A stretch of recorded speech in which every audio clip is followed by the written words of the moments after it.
Good morning, everyone. Thanks again for joining us this morning. My name is Christian Bacco from University of Essex. I'll be your host for this morning. I'm introducing to you our latest webinar, Breaking Business Barriers with Sales and Marketing, part of our Space to Grow program. Now, we are recording this webinar and we'll be distributing it to you in the coming days. Throughout the duration of this session, please feel free to ask any questions. It will be answering towards the end of the actual session. Now, without further ado, I would like to introduce to you our speaker for today, Malcolm Johnston, an executive fellow at the Essex Business School, presenting to you on Outside In Marketing. Malcolm, please, if you would like to share your slides with us. Super, thanks very much. Good morning, everyone. We're going to have a 1 hour session today on what I call Outside In Marketing. The questions are being curated, or your questions will be curated by Christian.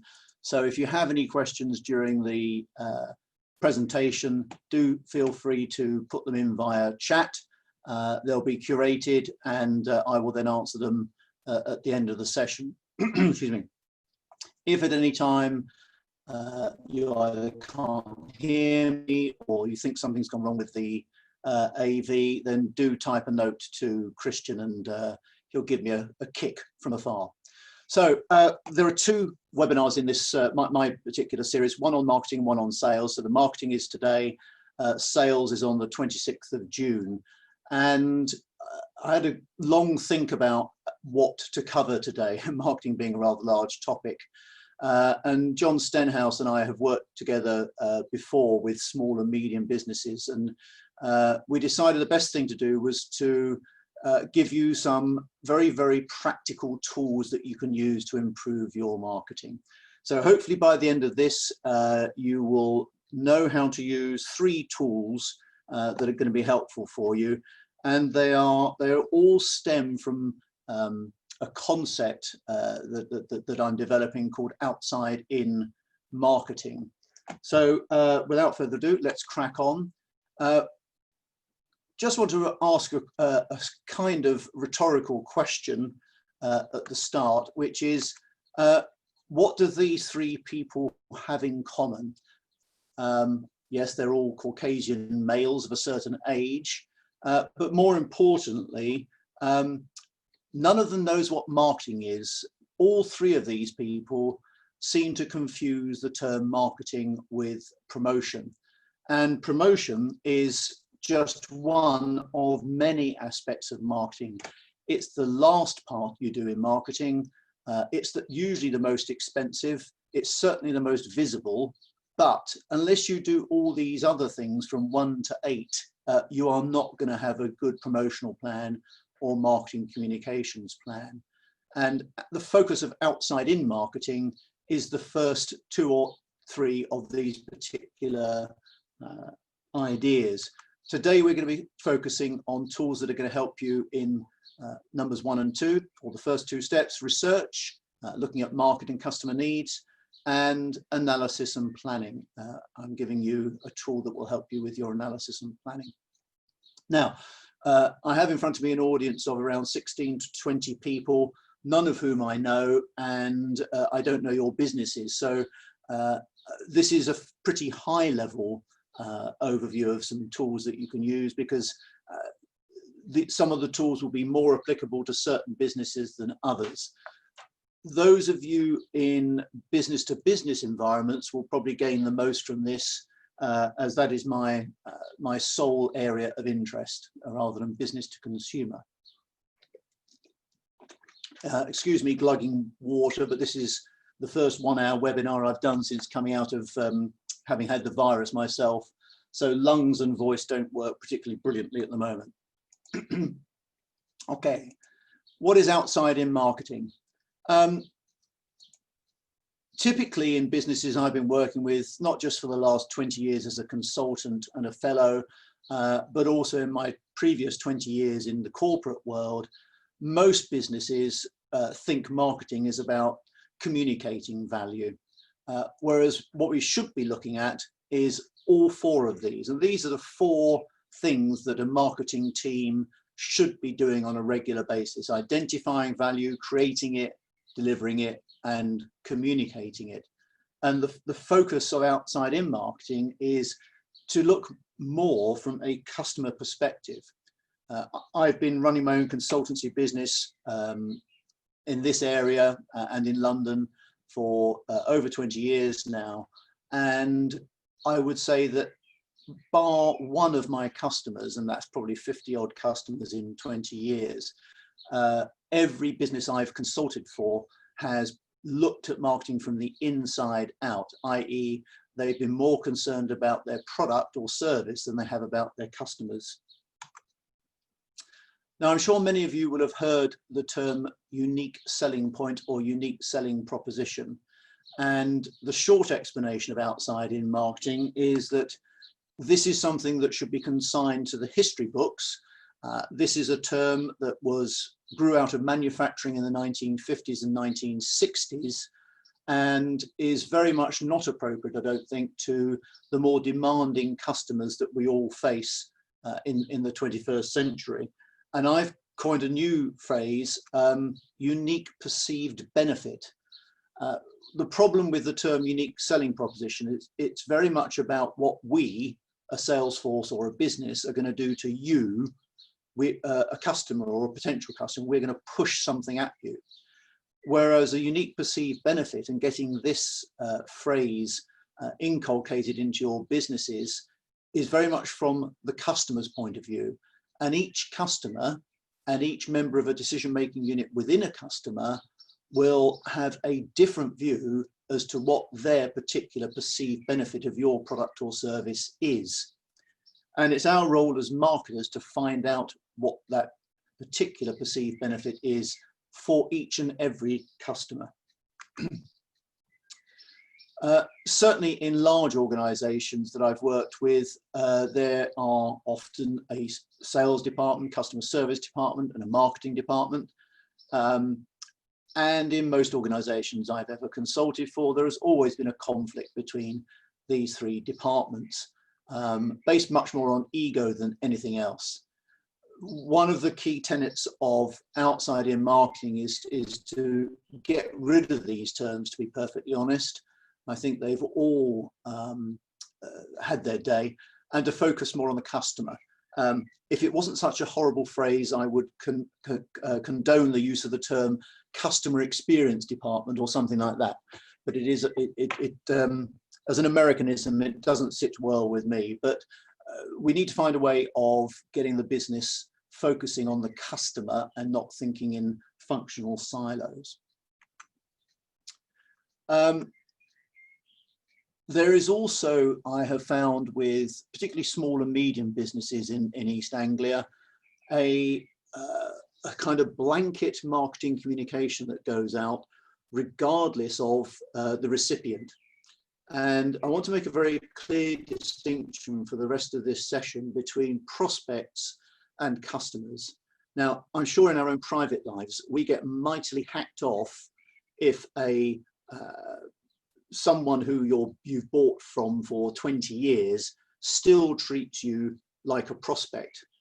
Unfortunately, an example of this came into my inbox the other day from the Chartered Institute of Marketing, of which I've been a member for the last 40 years.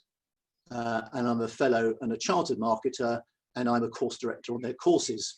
And I received an email suggesting it was time for me to develop my career with a qualification from the Chartered Institute of Marketing. So there is a perfect example of poor use of data and treating a 63-year-old fully qualified marketer who's been a member for 40 years in the same way as a perhaps recent graduate. So for the remainder of this session, we'll be talking about customer, i.e. someone who has bought from you once, at least once.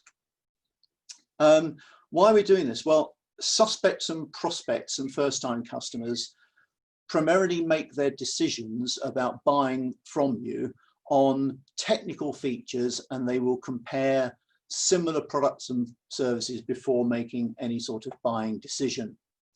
And research has shown that that is fundamentally different to customers, repeat customers, Repeat customers and clients and partners primarily compare aspects of your service against a perceived best-in-class for that aspect before making a buying decision. So the product or service specifications become less important the longer the relationship continues between supplier and customer. Now, those of you who are of a academic bent may want to go and have a look at the research in this area. The research in this area is partly around something called service dominant logic, and this essentially suggests that service has become way more important than product.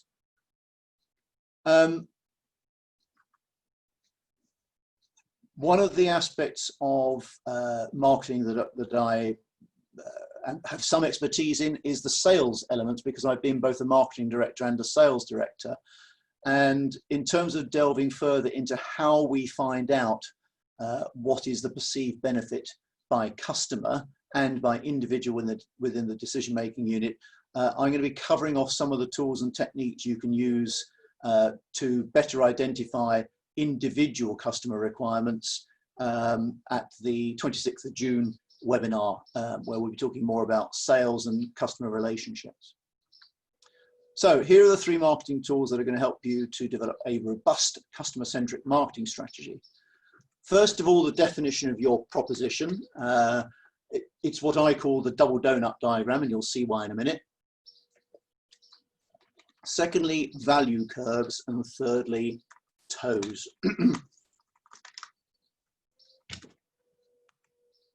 Okay, firstly onto what I call the double donut diagram. You may well have seen variations on this diagram. Probably the most famous is from a guy called Kotler in America. I think his diagram is overcomplicated. It's also American and therefore not always applicable in this country. This diagram was invented by a guy called Malcolm McDonald, Professor Malcolm McDonald, who used to be the professor of marketing at Cranfield and then at Cardiff Business School. And what he's really saying here is that particularly for customers, whilst the product, the tangible product, is in the middle of this donut, the further out we get, the less easy it is for us to define in any sort of quantitative way what it is we're buying. So, for example, on the outside of this double donut diagram, you have quality perceptions or value perceptions. So, for example, with a company like John Lewis, there is a perception of value, which of course is partly reinforced by their communication of that value by saying that they will never knowingly be undersold. Many of these intangibles do in fact have a major impact on the way we buy. So most of us would prefer a branded good. Further in, however, there are other elements of what it is that customers buy that are very important to certain customers. For example, after-sales service can be very, very important to people like me. For example, if I'm buying a white good like a washing machine or a dishwasher, I'm not a practical person, so after-sales is very important to me. So for marketers in small and medium businesses, we often find ourselves being forced to talk about the product, the tangible bit in the middle. And I was doing some consulting for I suppose a consultancy a few years back, and I had rewritten their communications to talk about benefits, and one of the partners went ballistic because I hadn't mentioned all of the detailed design, what he considered benefits, but in fact were just features in this brochure. And in the end, as he was paying, he got his way. And it was just a very tedious repetition of technical data, but we weren't selling to technical people. So that is a good example of what tends to happen if you have a very product-centric business. After-sales services, as I say, is important to many organizations and many individuals.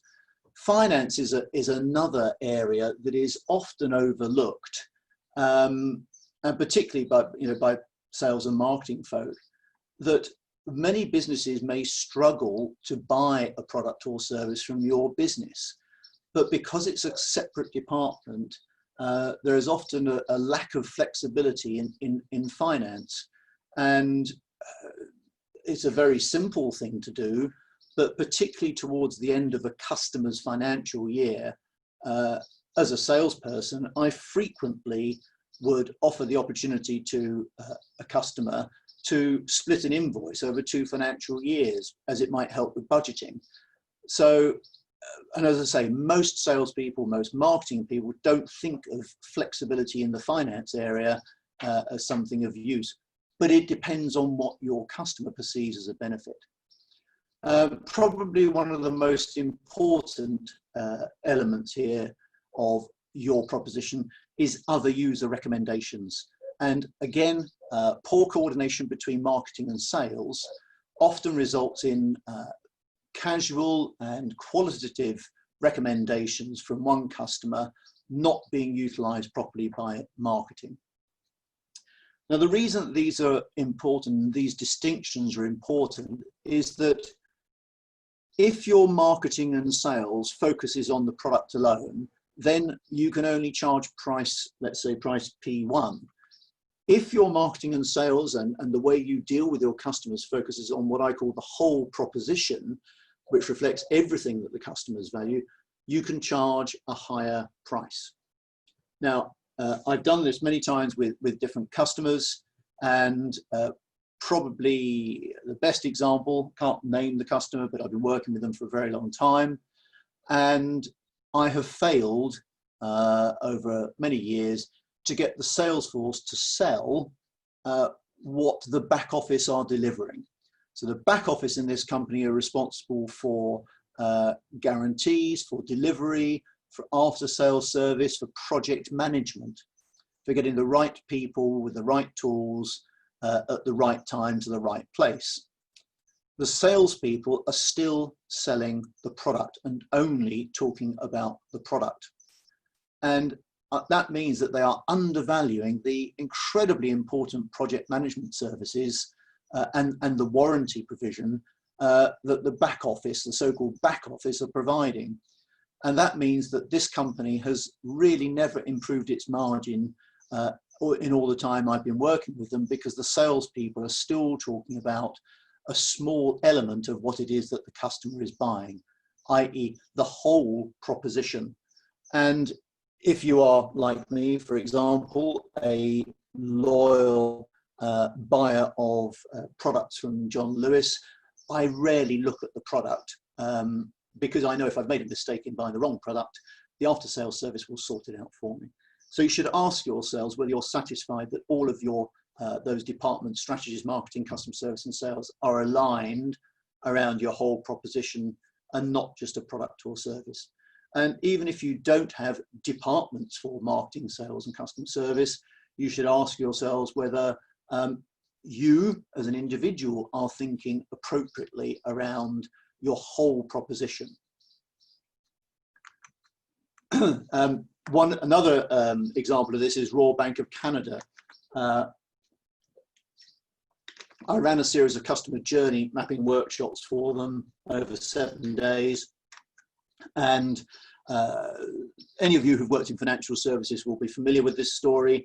The so-called front office people, i.e. the relationship managers, all thought they were the most important people and basically did the selling of a wealth management product. In fact, it was the back office people, horrible term, back office people, who had the closest relationship with the customers because they were doing all the follow-up activities.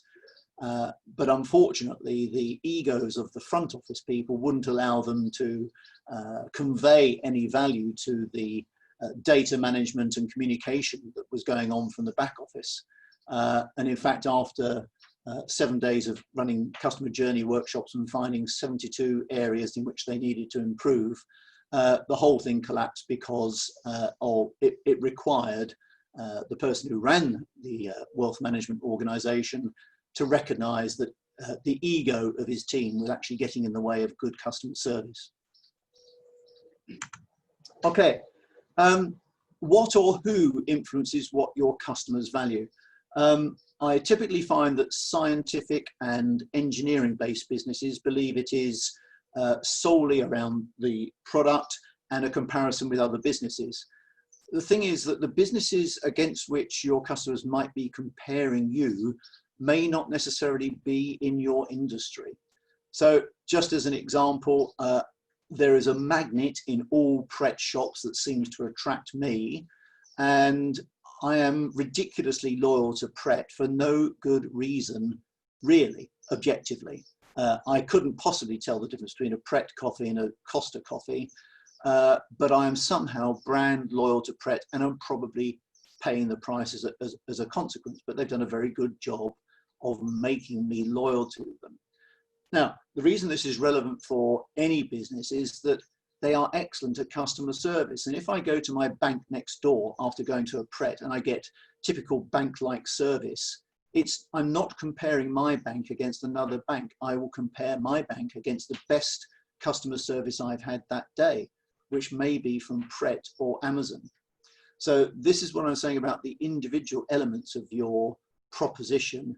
Your warranties have got to be as good as John Lewis. Your customer service has got to be as good as Pret, because once a customer becomes a customer, they tend to not compare your organizations against other organizations in the same industry. You also have to look at the age range of your customers. Older customers tend to value quality and customer service. Younger customers want cheaper prices, but they can be intensely loyal to a brand. And the choice of supermarkets is governed primarily by service over price. Now, some of you may suggest that, particularly during the recession 2007 to 9, Aldi did rather a good job of working on both service and price. And in fact, if you looked at the market share of places like Aldi and Lidl, they have significantly improved their market share by proving to people, supermarket shoppers, that you can actually get both service and price in an Aldi or a Lidl. The other thing that you need to be aware of as a marketer is, from where are your customers picking up the influence? So the influence may come from a shopping experience or a buying experience. It may also come from media. And this recent report, in fact, just last month, by Global Web Index, has done a very good job of putting together a graphic, an infographic, that shows fundamental differences in where two different age groups get their information from. So millennials on the left predominantly get their information and therefore are influenced by online TV and online videos, whereas typically baby boomers get most of their information and therefore are influenced primarily by broadcast TV. So whilst I've been talking primarily about the messages you need to get across to your customers, you also need to be aware of the media through which you need to influence your customers based on their particular demographic. So on to value curves. And I was teaching value curves in Cambridge a few years ago, and it was a master's class. And that afternoon, 4 of the people in my class were going off to try to win a consultancy assignment as part of their master's program from businesses in Cambridge. And they used exactly what I'm about to show you to demonstrate how they go about the consultancy assignment. And they won the business against 3 proper consultancy businesses who are pitching for the same assignment. So a really useful, simple tool. Okay, I've put these tables into the presentation in such a way that you can easily copy them and create them for yourselves. So I'm going to take you through 3 or 4 steps in creating value curves for your business. So I've written this as though as a a step-by-step guide as to how to fill in these forms, and hopefully at the end of it you'll be able to take these home, create your own, and do this exercise for your own businesses. So what do our customers value? So for the first thing to do is to select a customer or perhaps a group of customers that you know well, and then list in the left-hand column in order of importance to the customer what benefit or value they get from the product or service that they buy from you. And remember, this is from the customer's point of view, not your point of view. So some of the benefits they may perceive they get from you could be emotional benefits, not necessarily logical. And I would recommend that once you start running dry in terms of ideas, stop. So maybe 6 to 8 benefits to start with. And just as an example, one of my customers, when I was trying to find out what it was that their customers were buying, the top benefit that one of the customers said was, Brendan keeps me out of jail. So this was a company providing advice and services in the health and safety arena. And the customer I was interviewing was the facilities manager for 3 hospitals in the Bristol area. And his #1 benefit of buying health and safety services from this particular company was, Brendan, the salesperson, keeps me out of jail. Okay, once you've done that, you can rate your performance in the next set of columns against each of those on a scale of 1 to 5, where 5 is good, 1 is poor. Now, I just made up some customer benefits that may occur: on-time delivery, no downtime, reporting to BSEN 15780, and then advice and support. It doesn't matter what BSEN 15780 is, but certainly in some technical scientific engineering areas, there is often a need to have a standardized report template to a British standard. And then you can mark yourself, rate your performance. So here I've said that we're only a 2 on-time delivery, but we're a 5 on no downtime. And you can ask your customers this, if you don't feel like doing that or don't feel you can determine what you think how good you are in each of these areas. Obviously, if you had a bigger budget, you would go in and do proper market research to find out the answer to both question 1 and question 2 here. Once you've done this, join up the dots and you will end up with some sort of curve. Now, I've only used 4 categories here, but as I say, if you use 6 to 8, you will get a longer curve, if you like. Once you've done that, you should do the same for 1 or 2 competitors, and I've put some in here in different colors so you can see that competitors may have a different value curve to yours. What does that tell you about the value your business is delivering versus competitors 1 and 2, and where would you focus your attention and resources? And here is the incredibly simple but very helpful reason why we do value curves, because if you look at this, you'll see that our on-time delivery is the worst of these 3 businesses. So it'd be clear to me as the managing director of this business that we've at least got to get to 3 in terms of on-time delivery to compete with competitor 1.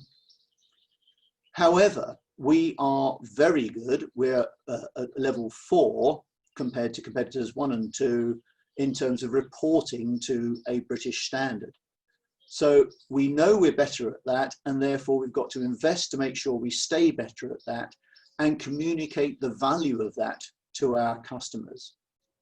And then finally, on advice and support, we are not very good at that. So that is another area we've got to invest in. Now, these, of course, are randomized, and I've just used my own view as to what might come up.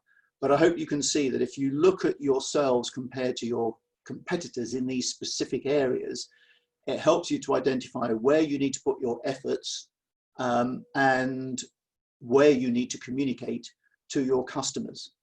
And we'll go into this further with the 26th of June session, because of course, particularly in business to business, your salespeople are absolutely vital in communicating the right messages to customers. So for example, in this case, if a salesperson is banging on to a customer about how good on-time delivery is for your business, and the customer knows it's not, and the salesperson is not pushing the importance of reports to BSEM 15780, then they are cutting across their strategy. Their sales strategy is not aligned with their marketing strategy. And that, of course, is likely going to lead to no sale. Okay, what is the value of these value curves? Well, probably the best example is Premier Inn, who copied this idea from Formula 1 in France. And Premier Inn discovered that business travellers valued room quietness and bed quality much, much higher than the availability of a concierge or a receptionist or eating facilities. And that is why Premier Inn gave to their marketing department a whole bunch of different mattresses over a 6-month period for them to sleep on 1 month at a time until they found exactly the right mattress for their customers. And that's where the idea of a good night's sleep guaranteed came from. And Premier Inn, as you will know, has been incredibly successful at slimming down what was being offered and focusing just on those few areas that were valued by their customers. Just want to say one more thing on value curves and how much your customers will appreciate this. One of the clever things, of course, that Premier Inn did was they set up the Premier Inns initially without any eating facilities, but because they were part of the Whitbread group, they put Whitbread food providers, restaurants and cafes next door or very close to Premier Inn. So as a larger business, they did a very, very good job of making sure that they could cover all of the things that the customers needed. Now, depending on the size of your business, this may strike you as a surprise or that this is such an obvious thing. But businesses, and the larger they are, the more this is the case, build up a momentum of moving in a particular direction and investing in the same things year after year after year.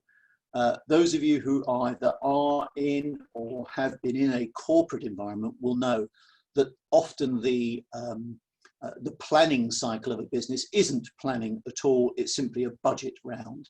And budgeting is usually done very badly. McKinsey did some research many years ago now that identified that a company that changes its strategy, out of the, I think it's 1,600 companies they researched, only 14% then changed where they were investing their money based on the new strategy, because those businesses had a momentum that just kept them going in a particular direction, and management mindshare and money was not applied to the new areas. So it's important to realize that the value curves are not some sort of abstract thing that is done to help your marketing communications strategy. It isn't just about your promotional strategy. It is about where your business is investing its management mindshare and its funds. Okay, we're moving on now to the final element of the final model in this series. So we've looked at defining your proposition and thinking more about talking about your proposition rather than your product. You've probably all heard of the 4 Ps or the 7 Ps of marketing. And when I'm teaching marketing to undergraduates, I don't use the term product. I use the term proposition as one of the Ps to make the point that it is not just about an individual, usually tangible product. It is about a wider proposition. We've looked at value curves, which again is looking from the customer's point of view, what is it that they value about your product or service? And a prospect's value, what they benefit, is different to a customer's. So that exercise needs to take place on a regular basis with your organization. We're now going to move on to the final model that we're going to look at, called TOES.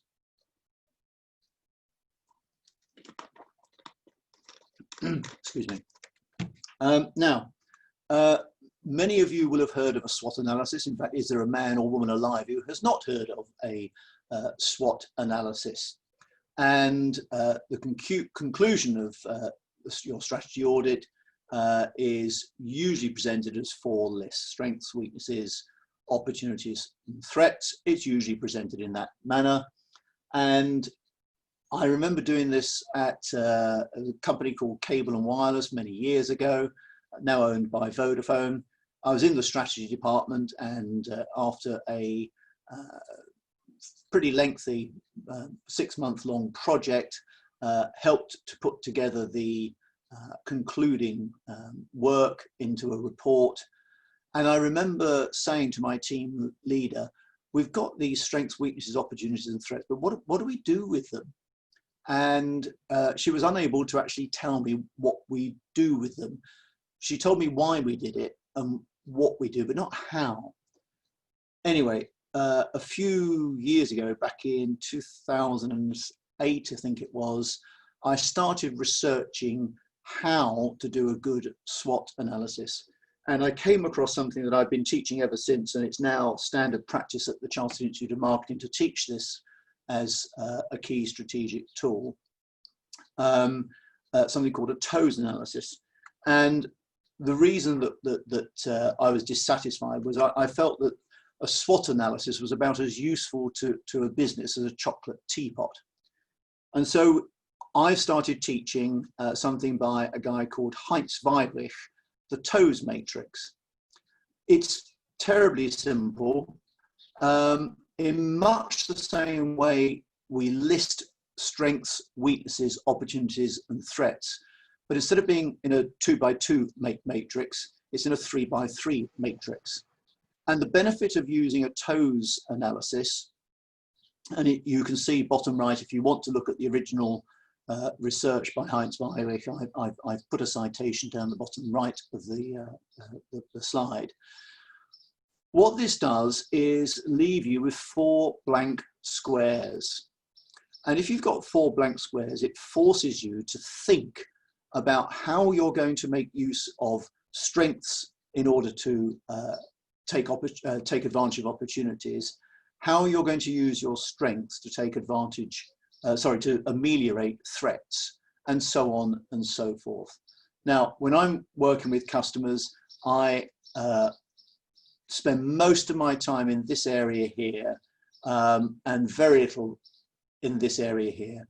Typically, I've found in business that if you focus a lot on competitors, you're not focusing on customers.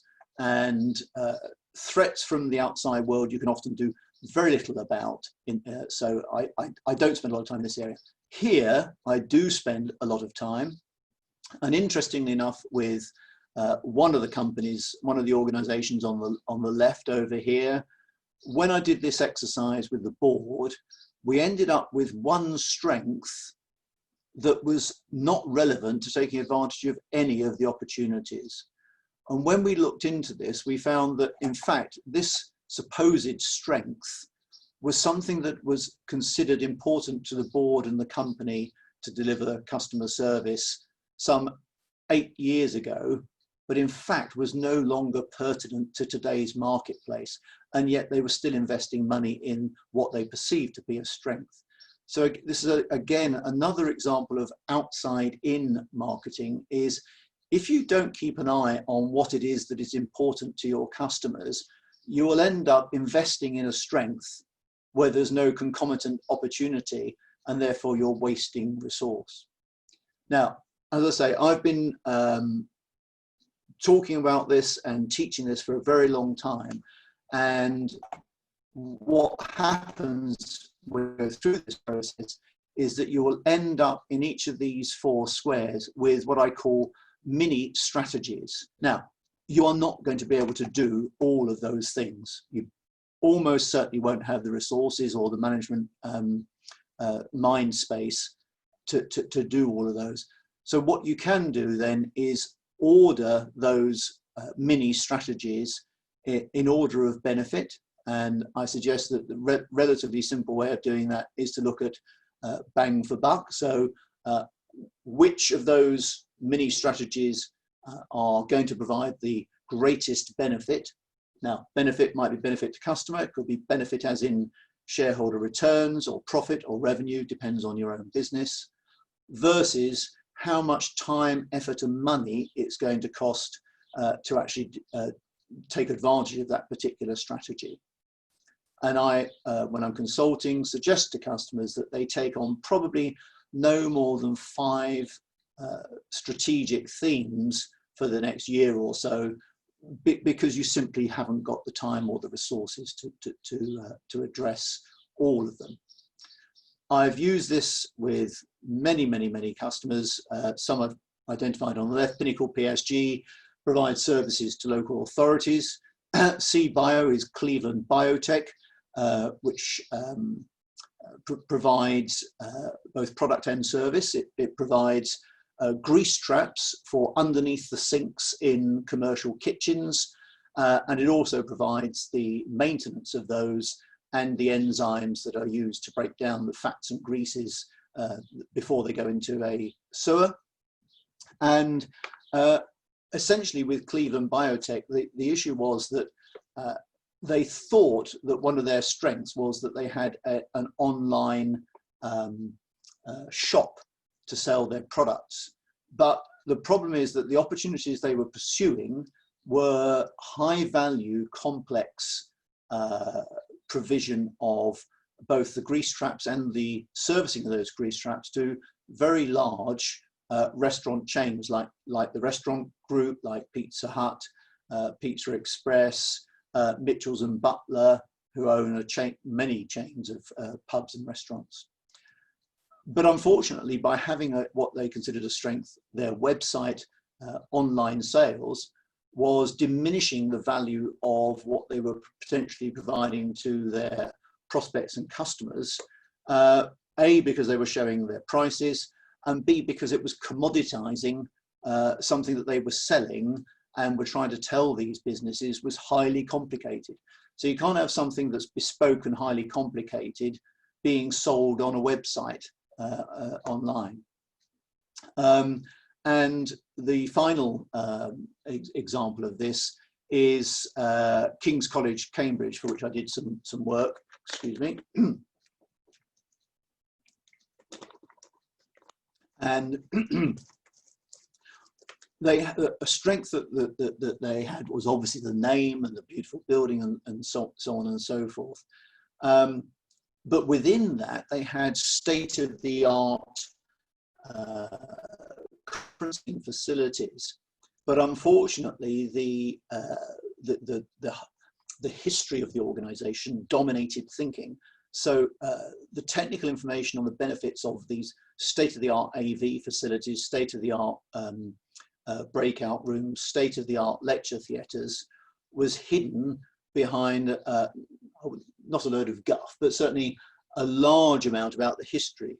And although some conference organisers wanted to buy these services from King's College to run their conferences, clearly the history is important, but actually it was the back office stuff that was more important. So in all 3 of these instances, I was able to help these organisations to recognise what it is that the customers valued rather than what the business valued, and also to look at how the company's strengths and weaknesses stacked up versus threats and opportunities for the current marketplace.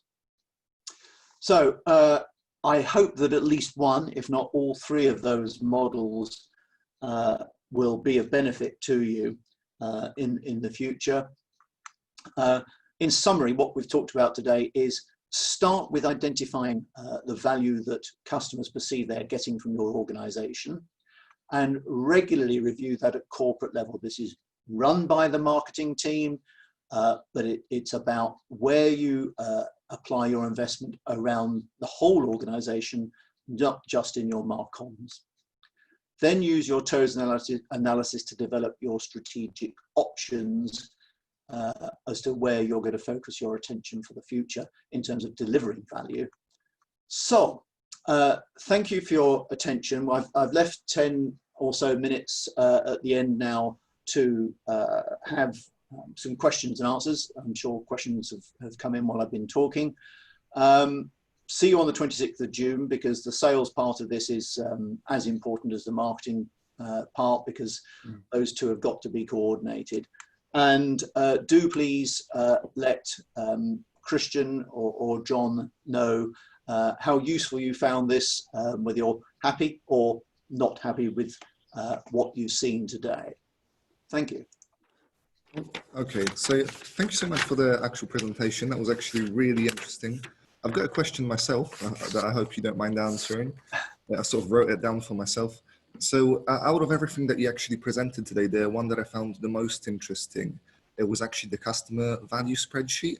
Might be because I wouldn't say I'm a numbers guy, but I definitely like things being backed by data. Now, I think it's a really good strategy tool because it essentially lays in front of you what your customer wants. Obviously, as it's backed with numbers, so it's more concrete than just a hunch that you have. But as you just mentioned, like, companies tend to focus on what they're good at. Alternatively, if someone is using that specific technique to sort of shift and lift their weaknesses, do you find that because it's so hard being good at several things, majority of them fail, and perhaps that's why they sort of shift to focusing only on one thing, if that makes sense? Yeah, it's like all of these things, it depends on the individual person in a business. I've dealt with a very wide range of people, ranging from the incredibly egotistical inventor of a product who just will not listen to the view that, in fact, feature A is of no interest to their customers. And that's very hard. And the insurance example I gave is pertinent. I do spend a lot of my time trying to get managing directors and boards to not try to do everything. Companies that do that end up with what I call initiative-itis. Too many things to try to change at the same time. It's interesting you talk about numbers, because I'm not a numbers person. And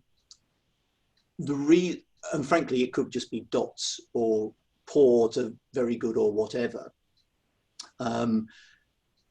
Bigger companies do spend the money on proper market research that gives you both quant and qual. But I've found with businesses that just using that simple value curves exercise gets people on the board, or the team, you know, if it's a small business innovation center type business, thinking from the customer's point of view. And if you're at an early stage of a business and you're desperately trying to produce the most amazing product or software ever, one can lose sight of the customer. And because marketers are often brand, get the label on their head, colouring in department, they're not listened to. And they keep saying, no, we've got to think about what the customer wants. And it doesn't matter if the customer's wrong. If the customer thinks something's important, guess what? It is important. So I think it's horses for courses, and it's why, it's why as a consultant you've got to be a chameleon, because you have to be able to adapt the way that you sell that concept depending on the individual personalities you have in front of you. I have sometimes used a customer. So I've used a customer with the customer of a customer to come in and tell the board, I'm not buying that. I know you do that. I know you're really good at it, but what differentiates you from your competitors isn't that, because everyone does that. What differentiates you from your competitors in this particular instance is your post-sales support. I know I can phone Fred any time of day or night, and Fred or Gladys will sort it. And that, I mean, for example, this facilities manager in Bristol, you know, he was quite serious. The advice I get on these particular 3 areas of health and safety keep me out of jail. I'm running 3 huge hospitals. I cannot possibly know all the legal machinations for everything to do with the building infrastructure. This guy tells me what I should be doing, and I do it. And that sort of consultancy advice wasn't what was being sold on that company's website or in their brochures at the time. Okay, thank you. I think with that, we'll be slowly closing everything off. So I would like to thank everyone for attending this webinar. Do check out our future webinars on the UEZ's Eventbrite page. Hold on a sec. I've just seen we've had a question in from Timini Kasumu. Oh yes, yes. Oh, I just noticed it. Yeah. It's been answered. Oh, who answered that? Oh, can you hear me at all? Sorry. Okay. How useful are market surveys in establishing what the customer wants? Tamini, I'm going to answer that straight up. Very is the straight answer. If you can afford them, you can put your survey into a wider survey, what's called an omnibus survey, but you get very little say in that. I think if you can run a Survey Monkey survey around the lines we've just spoken about, that's good. I would advise, and I'm not just saying this because I'm at the business school, but if you are not an expert on market research, do get someone from the business school to help you with the phrasing of the questions, because I'm sure you've heard the phrase garbage in, garbage out. And if you have to be really, really careful about how you phrase a question, because the data that comes out the back of that will be useless if the question has not been framed, frankly, professionally. So yeah, if you can do it, do it. If you can afford to. If you've got a sales force, listen to your sales force. But of course, you also have to have a what we call in this country a bullshit filter. If you're listening to your sales force, because salespeople are motivated by different things to marketers and MDs. It's one of the reasons that I've been relatively successful as a consultant, because I've been a salesman and a marketer. So I speak both languages. Hope that's been helpful for you. Okay, we're gonna just give a couple of seconds for anyone else that might have any questions.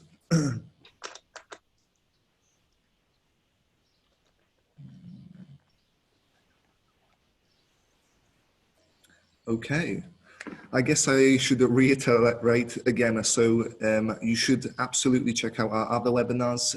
There'll be more from Malcolm himself. We will be sending out post-webinar surveys. Do also check those out. Give us the feedback. They do help us improve the service that we're providing to you.